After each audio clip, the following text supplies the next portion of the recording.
le fantôme enneigé.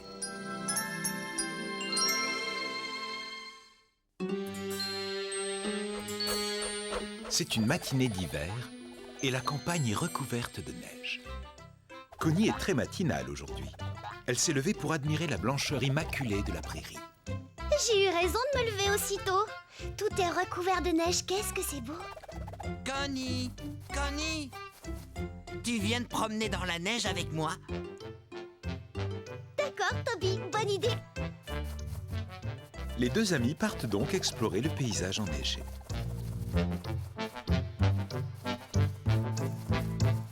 Sur leur chemin, ils croisent Cache-nez, le hérisson.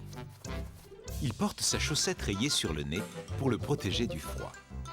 Mais le pauvre Cache-nez a l'air déjà enrhumé. Puis ils aperçoivent un petit scarabée très occupé à rouler une grosse pêche dans la neige. Mais où est-ce que tu vas avec cette pêche, Simon? Je la ramène chez moi pour nourrir toute ma famille. À mon avis, elle est assez grosse pour nous durer une bonne semaine. Et le scarabée poursuit hâtivement son labeur. Ils croisent ensuite une fourmi qui joue dans la neige. Comment vas-tu, Tom? Tu as l'air de bien t'amuser. Oui, j'adore faire de la luge et nous avons tellement de provisions dans la fourmilière que j'en profite pour me dégourdir les pattes. Pendant que Connie parle avec Tom, Toby remarque quelque chose d'étrange. Oh? Une drôle de forme qui avance toute seule sous la neige.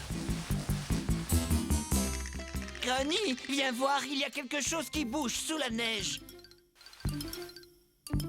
Mais je ne vois rien bouger du tout, Toby. Mais j'ai vu une forme qui avançait sous la neige, de mes propres yeux. Connie poursuit son chemin. Lorsque tout à coup, une forme étrange la dépasse à vive allure. Connie s'arrête brusquement et contemple le phénomène, mais plus rien ne bouge.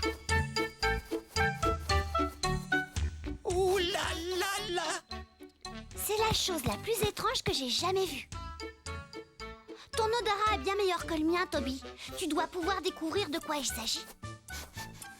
Je n'ai aucune idée de ce que c'est. Je ne sens rien d'autre que la neige. Eh bien, je vais creuser le sol, comme ça nous en aurons le cœur net.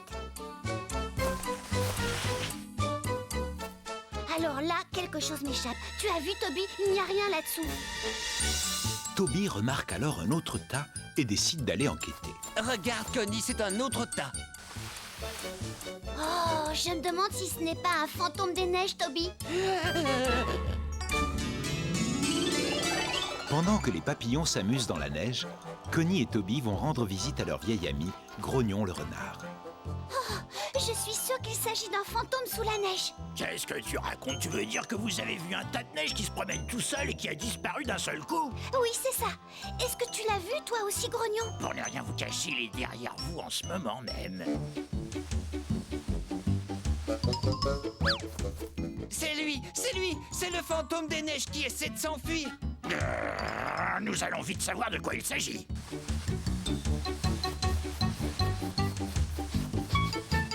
Oh, fais attention à toi, Grognon.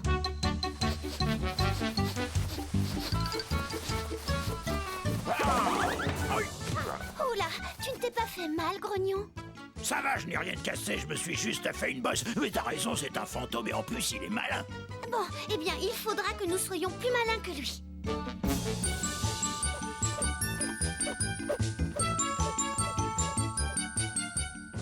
Connie, Toby et Grognon se mettent à rechercher le mystérieux fantôme partout dans la forêt.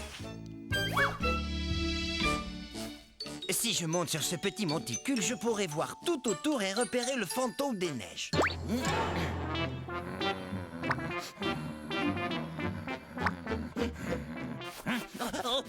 Que se passe-t-il? Mais...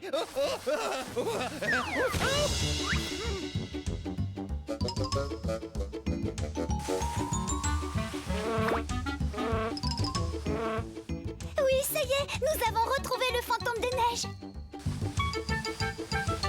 Connie se met à chasser le fantôme. Elle est déterminée à l'attraper. Mais tout à coup, pouf! Il disparaît comme par enchantement. Connie est un peu déçue. Elle qui avait tant envie de mettre la main sur cette étrange créature. Mais elle ne se laisse pas décourager pour autant. Et elle décide de reprendre les recherches avec ses amis. Le fantôme est de retour. Il est là, juste derrière vous. Il revient nous chercher. Mais Connie est courageuse et elle ne bouge pas d'un centimètre.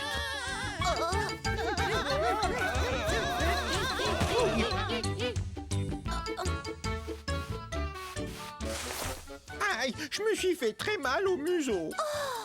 Mais ce n'est pas un fantôme, c'est un mulot. Je cherche mon terrier sous la neige depuis le début de la matinée et je n'arrive pas à mettre le nez dessus. Mais je vous avais dit qu'il n'y avait pas de fantôme. Tout le monde sait bien que ça n'existe pas. Connie et ses amis sont très contents. Ils ont résolu le mystère du fantôme des neiges et ils ont aidé le mulot à retrouver son terrier. Merci de m'avoir aidé à retrouver mon terrier, les amis. Et je suis désolé de vous avoir fait si peur. Ne t'en fais pas pour ça, tu sais. En fait, nous n'avons pas eu peur du tout, n'est-ce pas, les amis? Moi, j'étais un peu inquiet, mais je dois quand même avouer que je me suis bien amusé.